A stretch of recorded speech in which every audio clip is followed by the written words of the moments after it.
Okay, we commencing the 19th. Looking at the economic calendar, nothing here. These two Monday, Tuesday, Wednesday, CPI, Thursday, a lot of news, Friday, some news. This is gonna be again, these first a few weeks, there's gonna be things I'm gonna learn about Nasdaq. This how I got very intimate knowledge of the forex pairs when I was focusing on them. There's gonna be the same cycle I'm gonna go through. But at least the good thing is I'm not planning to now switch. This is it. This is where I'm gonna either prosper, be profitable, or I'm just gonna keep trying until I do. So I'm just gonna collect knowledge on this. The whole reason we did forex, I had to just kind of you know pedal off it a little bit, or just not push as hard as it's not moving that much. It's quite shit. I didn't buy it first, but my own experience, I can see that IST was right. The ranges are not that good.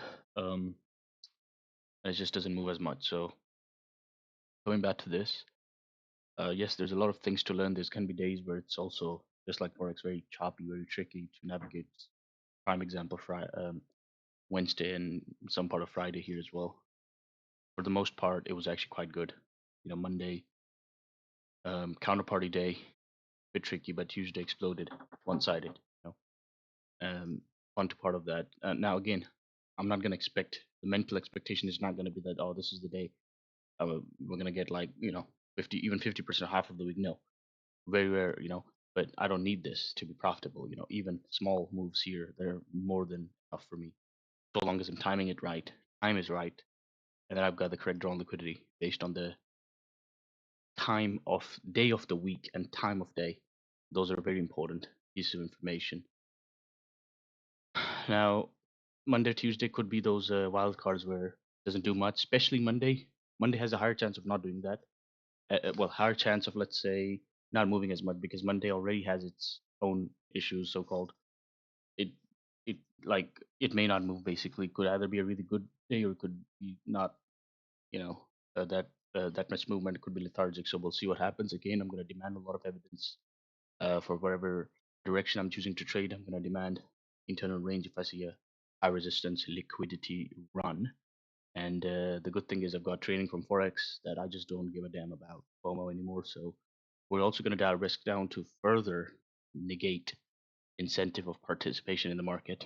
And we're going to filter it down to only engagement that is seen as high probability as per my model. So far, discount open on the Navog. Yes, you did actually paint it straight away. As soon as you opened, it ended up covering the Navog. So it went up and then went down. So this is already redelivered, this void.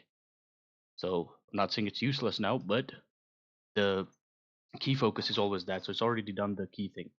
So now, while it can still go up there, it's not going to be prioritized. Okay. Heisty said if we do this and then we take out this kilo, or this kilo, 21,300, that's the sell side we're looking at. That's not that important.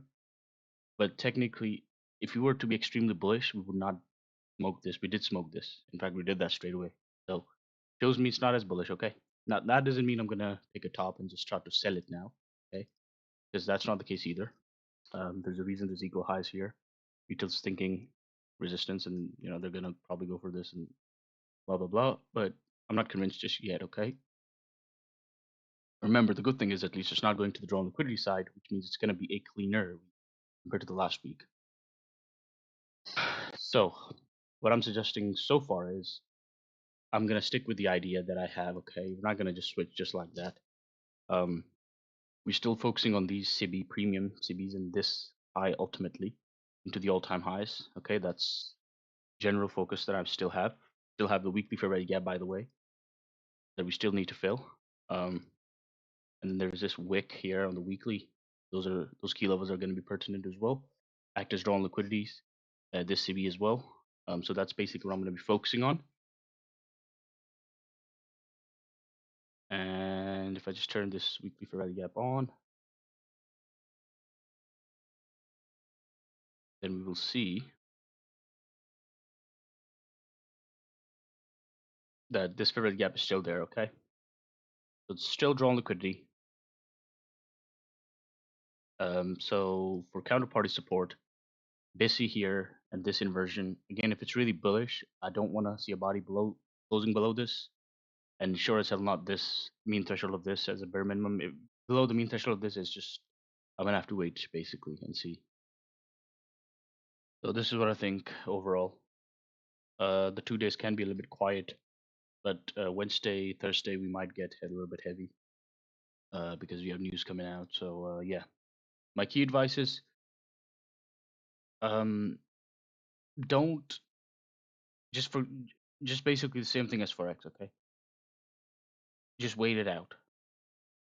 You're not gonna lose. Listen, if you wait it out, worst thing, you miss a profitable trade. Guess what? Free experience without having to deal with the stress of being in that trade.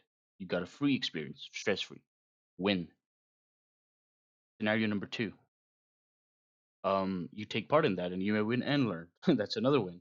So both of those are wins actually. None of those are losers.